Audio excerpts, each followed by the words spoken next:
Precisamos tirar, sabe, essa ideia de que o maconheiro, o cheirador de cocaína, o sujeito que usa crack é a pior pessoa do mundo. Não é. Porque nós precisamos acreditar que existe uma doença aí, a dependência química, né?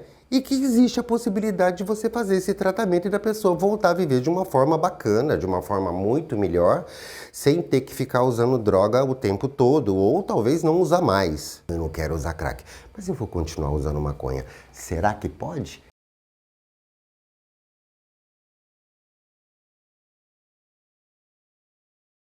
Olá, meu nome é Mário Pacheco, eu sou o psicólogo Mário Pacheco e, dando uma continuidade aos nossos vídeos, hoje eu trouxe para vocês um assunto bem bacana. Você sabia que nós temos vários vícios e que, por termos vários vícios, nós podemos escolher os menos piores?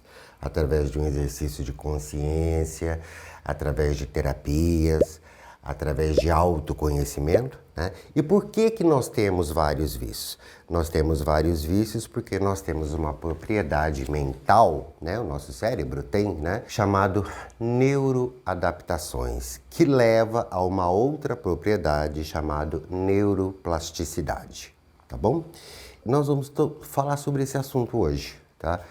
Por que nós temos vários vícios? Por que nós podemos escolher os menos piores, né? E quando a gente fala em hábitos e vícios, né? Eu queria deixar aqui para vocês algumas informações. Por exemplo, vocês sabiam que apenas 5% dos brasileiros fazem terapia? Será que a gente pode dizer que apenas 5% dos brasileiros se conhecem de verdade? Óbvio que a gente não pode dizer isso, né? Mas apenas 5% dos brasileiros fazem terapia. É um dado, é estatística, tá? Outra informação, um em cada 6 brasileiros usa medicamento. Ou seja, ao invés de tentarem se conhecer, ao invés de tentarem mudar através de um exercício consciente, o que ele faz? Ele vai usar medicação. Ele abafa o problema dele. Será que esse uso de medicação também não causa um vício? Eu tenho certeza que a maioria de vocês já tem uma resposta aí na cabecinha de vocês, né? Outra coisa, desde 2018 para cá, mais de 50% dos brasileiros estão sofrendo depressão, tá? Outra coisa, o Brasil é o país com o maior número de ansiosos do mundo. Óbvio que isso se deve a uma gama de mudanças que o mundo tem nos apresentado agora. Mas vai ser um assunto para um outro vídeo, né? Voltando a falar do curso que eu vou lançar, né? Esse curso ele vai ter todas as informações técnicas necessárias, tá? Pesquisas, informações técnicas, estatísticas, literaturas, técnicas de abordagem. Ele vai ter tudo que for necessário para que você possa trabalhar da melhor forma possível com o dependente químico, com o depressivo, com o ansioso. Tudo isso vai ser baseado em literaturas próprias, onde no curso você terá as bibliografias, por exemplo, eu vou citar muito Ronaldo Laranjeira, vou citar muito Marcelo Ribeiro, vou citar muito o curso de especialização em dependência química da Unifesp, em São Paulo, vou citar muito trabalhos que estão sendo feitos nessa área, principalmente ali com aquele pessoal que usa crack ali na Cracolândia, e também os trabalhos que estão sendo feitos com a depressão e com a ansiedade. Então você vai ter bibliografia, você vai ter indicação de livros, por exemplo. Isso aqui são alguns dos livros que eu normalmente costumo usar, eu costumo ler, costumo me informar, né? Isso a parte técnica. A parte de pesquisa a gente sempre consegue encontrar com bastante facilidade na internet. Agora, na verdade, e isso tudo é fácil, né? Porque você pode pegar essas informações e tal, mas assim, a parte que eu mais vou me dedicar e é a parte que eu realmente mais gosto nesse curso é o manejo, o como lidar com o depressivo, com o ansioso e com o dependente químico, porque são pessoas que têm uma personalidade compulsiva, obsessiva, uma personalidade complicada que pode já, inclusive, estar numa outra área. A pessoa pode ter uma personalidade narcisista, pode ter uma personalidade voltada muito para psicose e às vezes até para psicopatia, né? Então tudo isso você vai ver dentro do curso. E esse manejo, ele é muito importante, porque nós precisamos acreditar que existe uma doença aí, a dependência química, né? E que existe a possibilidade de você fazer esse tratamento e da pessoa voltar a viver de uma forma bacana, de uma forma muito melhor, sem ter que ficar usando droga o tempo todo, ou talvez não usar mais. Cada caso é um caso. Vocês vão ver isso com bastante facilidade, tá? Dentro do processo terapêutico, quando a gente estiver falando de manejo, por quê? Porque eu vou usar muitos cases. Olha, são muitos anos de experiência, né, trabalhando com dependente químico, então eu tenho várias histórias, não vou nem usar cases, vamos usar. Eu tenho várias histórias para contar para vocês, onde vocês vão poder se guiar por essas histórias. Porque tem uma frase muito interessante dentro do tratamento da dependência química, que é uma frase muito usada naquela literatura dos 12 passos, que diz assim: as histórias são sempre as mesmas, só mudam os personagens. E cada personagem tem uma personalidade.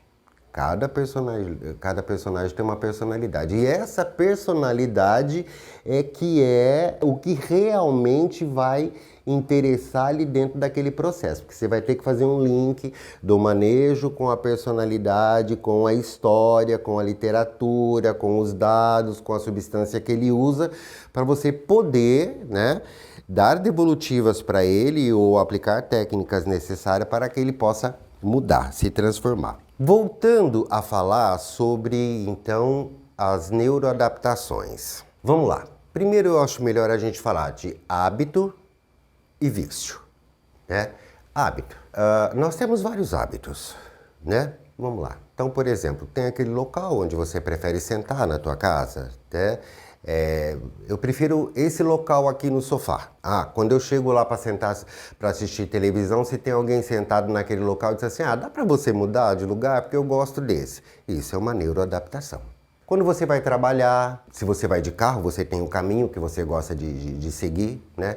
Quando existe, por exemplo, algum problema de trânsito, algum acidente, qualquer coisa, você se irrita. Por quê? Porque você já está neuroadaptado com aquele trajeto que você faz, né?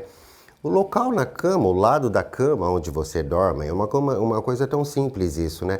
Mas você prefere daquele local, daquele jeito, naquele tipo de... eu durmo assim, encolhido, ou eu durmo aberto, enfim, isso tudo são neuroadaptações. Por quê?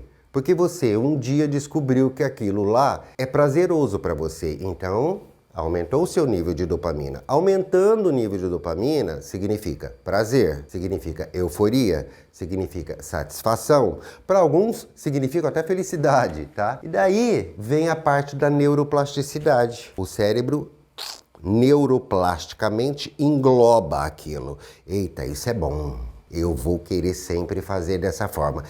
Por enquanto pode ser um hábito, mas de repente pode ser um vício.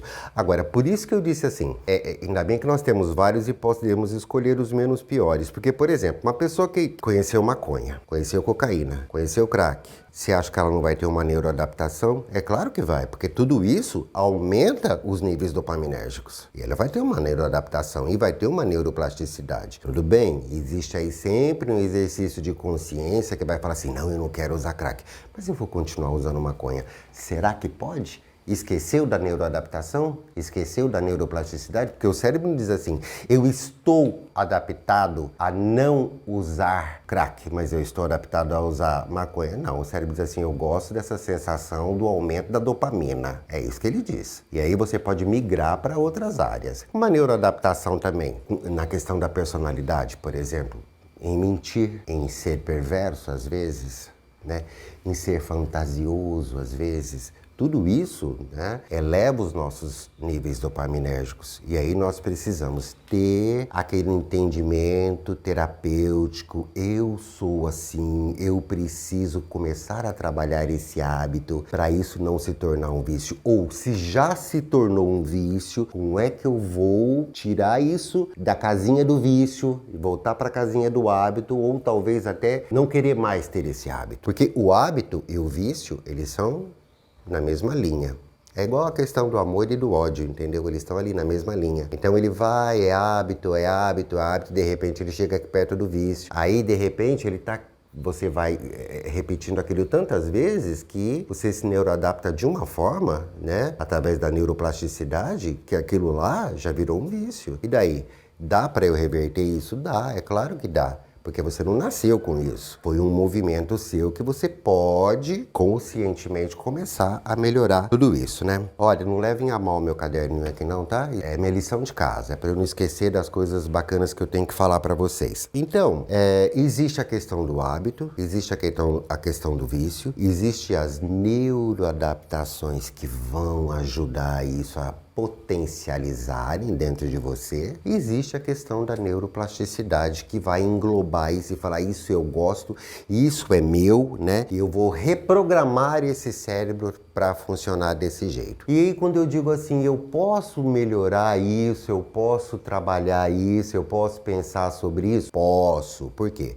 Porque o nosso cérebro, sempre, nossa mente, o nosso cérebro, vamos lá, né? Desde os primórdios, qual é a função? A função é a função de sobrevivência, né? Comer, tomar água, dormir, é sobrevivência. O resto, existe uma consciência junto, que é aqui, ó, o córtex pré-frontal. Isso é uma outra aula, um outro assunto. E o que é pior? Ou melhor, aqui atrás tem um negócio chamado sistema de recompensa, que faz você lembrar daquele prazer daquele hábito, que faz você se lembrar do prazer daquele vício. E aqui estão os armazenamentos, a amígdala, tá, a hipófise, estão os armazenamentos. Então já está tudo guardadinho aqui. Você se lembra, aqui já está armazenado e aqui decide, julga e decide. Esse julgar e decidir é a cereja do bolo onde você vai trabalhar, junto ali com a sua personalidade, junto da forma como você o ambiente que você vive, né? Porque tudo na vida está envolvido o ambiente que eu vivo, como eu vivo, da forma que eu vivo, com quem eu vivo, né? Tudo. São as interações sociais, o laço social, né? Leia Moscovici, que você vai adorar. O laço social, né?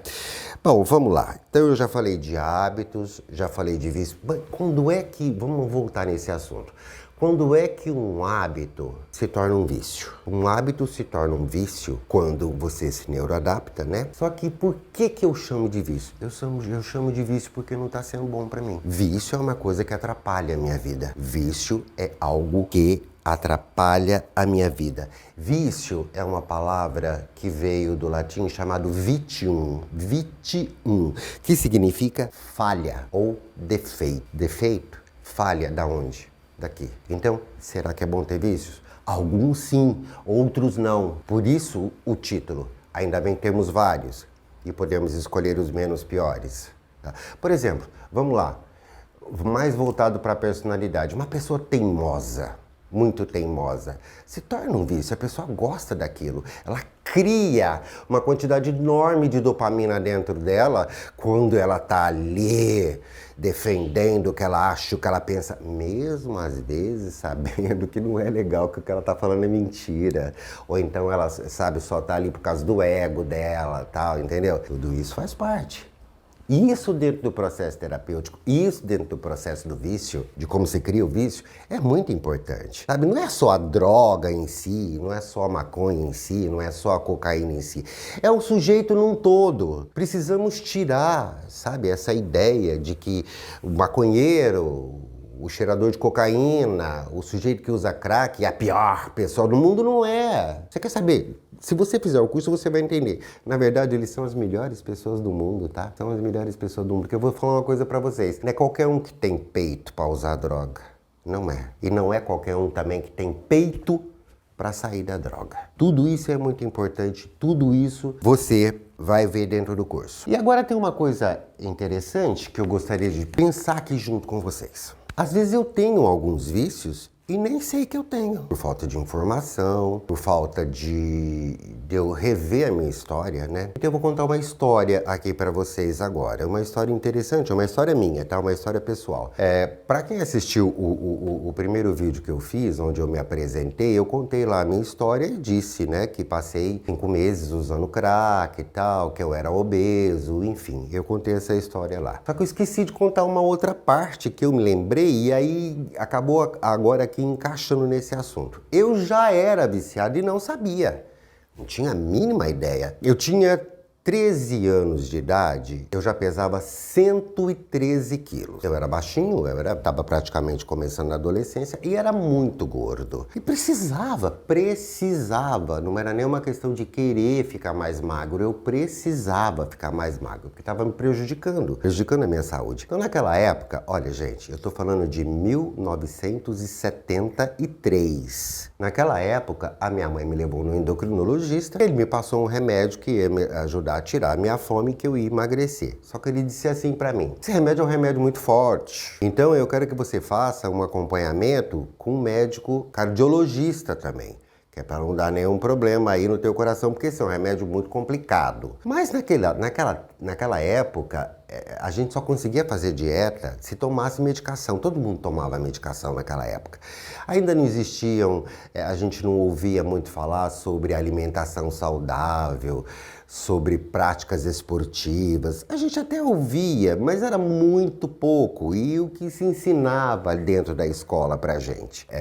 Naquela época, as escolas tinham educação física, enfim. E aí eu comecei a tomar essas medicações e elas me ajudavam realmente a emagrecer, me ajudavam. Aumentavam demais a minha ansiedade, demais. Eu não sentia que eu tinha processos depressivos, mas provavelmente não tinha mesmo. Por quê que eu não tinha? Porque eu era um adolescente, eu tinha 13 anos de idade. Não tinha problema nenhum, meu problema era só estudar, tirar nota boa na escola e passar de ano. Meu problema era só esse, né? O problema de vida, digamos assim, né? O meu problema físico era a obesidade. E eu não tinha problema nenhum com isso, porque eu sempre gostei de estudar, sempre estudei muito, sempre tirei notas boas na escola e tal.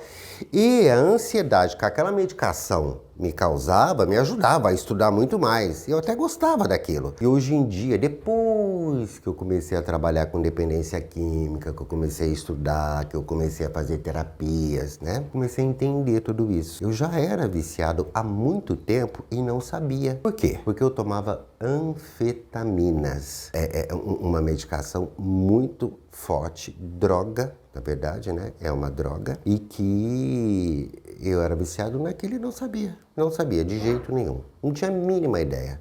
Né? Durante muito tempo, depois que eu parei de usar drogas, depois que eu parei de usar crack, não passava pela minha cabeça sobre a questão da anfetamina que eu tinha utilizado quando eu tinha 13 anos de idade. Eu usei dos 13 até os 18, 19, mais ou menos, eu utilizei essas anfetaminas. Para piorar a situação, tá? Porque isso também vai ser um assunto aí para um outro vídeo e dentro do curso a gente vai explorar isso bastante. O meu sistema nervoso central estava em formação, porque o sistema nervoso central de uma pessoa só fica pronto quando a pessoa tem 21, 22, 23 anos de idade, né?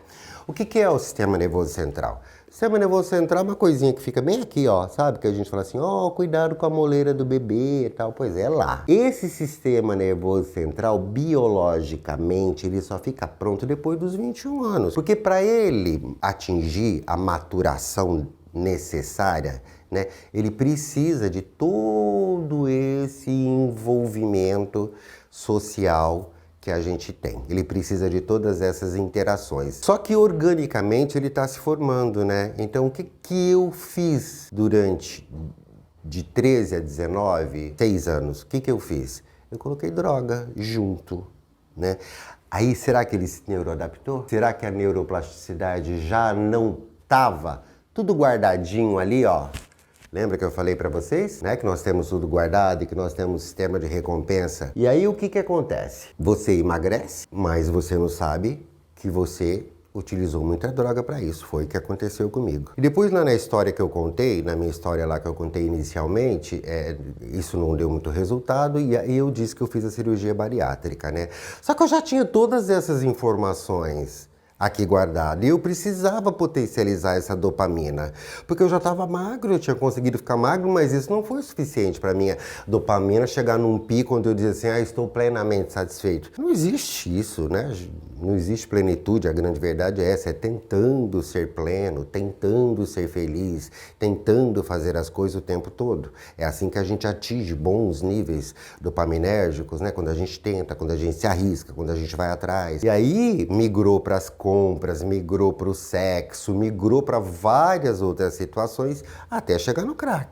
Isso era o quê? Isso eram as neuroadaptações. Isso era a neuroplasticidade ali falando para você. Você já está acostumado com isso, meu filho. Você já está acostumado com isso. Você vai ter que dar um jeito nisso. Você vai ter que trazer esse prazer excessivo que você precisa para poder sentir a felicidade que você procura. Mas isso também sugere o quê? Dentro de um campo psicanalítico, dentro de um campo...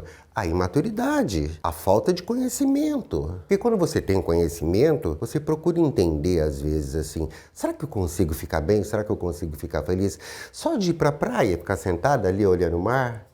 Ou se consigo ficar feliz só quando eu encontro a minha família, quando eu encontro os meus amigos? E aí entra toda a questão da personalidade. Será que eu me dou bem com os meus amigos? Será que eu me dou bem com a minha família? Até que ponto eu posso me utilizar dessa satisfação que eu tenho de estar com eles?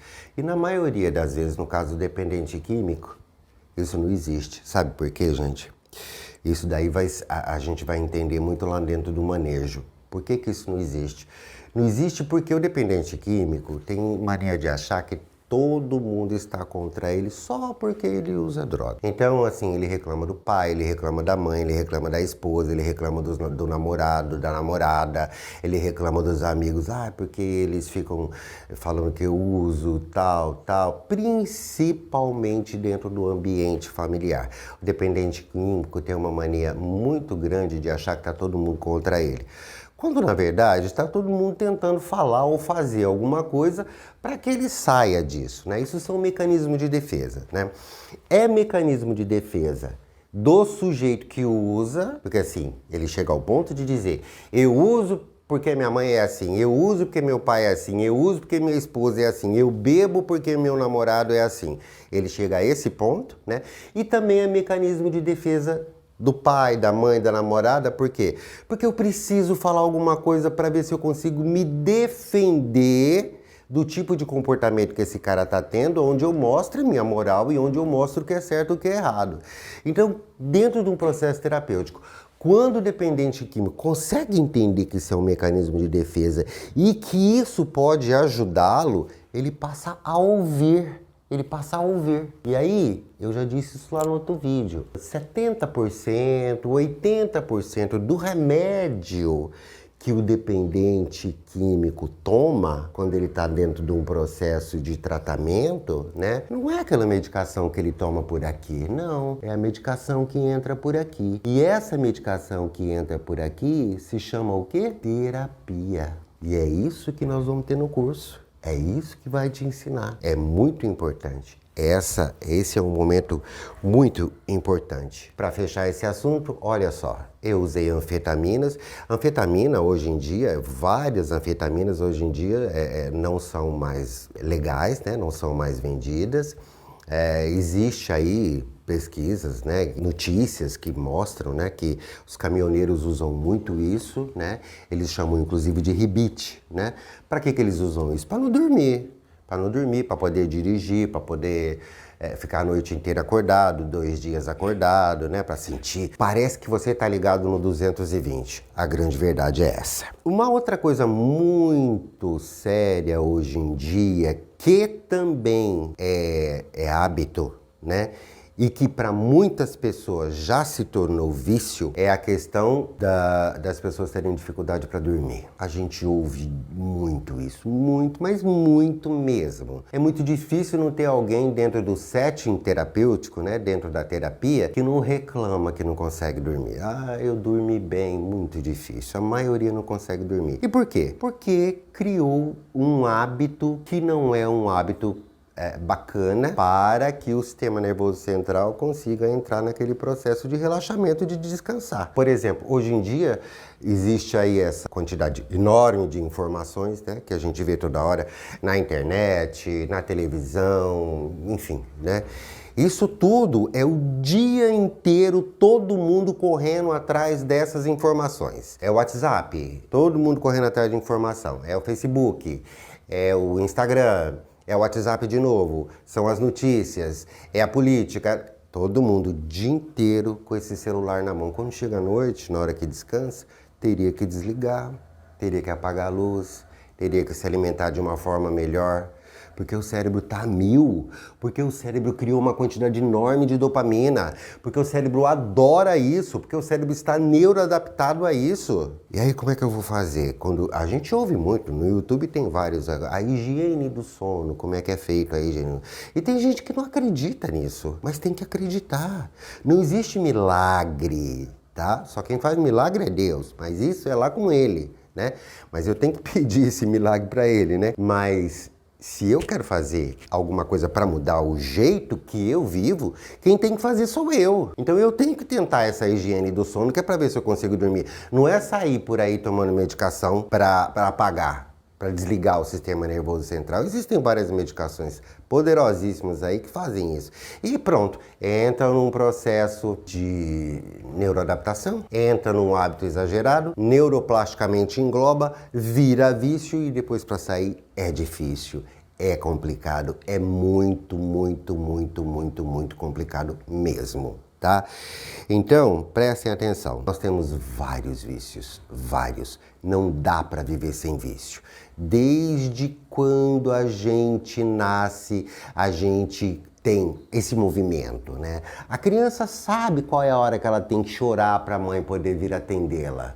A criança sabe que ela tem que chorar na hora que ela tá com fome, na hora que ela tá com sede, entendeu? Pronto, é uma neuroadaptação.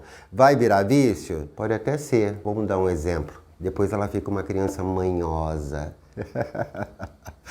Entendeu? Faz sentido tudo isso? Era isso que eu queria falar com vocês hoje. Tá bom? A questão das neuroadaptações, a questão da neuroplasticidade, tá bom? Por favor, tá? Se você gostou aí do nosso conteúdo, se inscreva no canal, deixe o seu gostei ou não gostei, né? Sabe, eu acho super bacana isso, entendeu? Porque assim, tem algumas pessoas, a maioria fala, né, deixa o seu like e tal, mas o Alexandre Garcia, né, que eu gosto muito de escutar ele fala, deixa o seu gostei e não gostei. E eu acho bacana isso, então assim, deixa o seu gostei ou não gostei, né? Nos siga nas redes sociais, escute os nossos conteúdos e pense na possibilidade de fazer o nosso curso. Ainda vai demorar um pouco para eu lançar esse curso, tá? Primeiro nós vamos estar sempre aqui nos apresentando e trazendo conteúdos interessantes para vocês. Tá bom? Então, olha, hoje nós falamos de hábito, de vício, de neuroadaptações e de neuroplasticidade, dentre alguns outros temas, né, que foi tudo dito aí. Faça o melhor que você puder com a questão do seu pensamento. Pense aí sobre tudo isso. Vamos procurar adquirir mais informações. Você que é terapeuta, você que é dependente químico. Você que trabalha com dependência química, você trabalha com depressão, com ansiedade. Tenha um ótimo dia. E a gente se vê logo, logo. Grande abraço.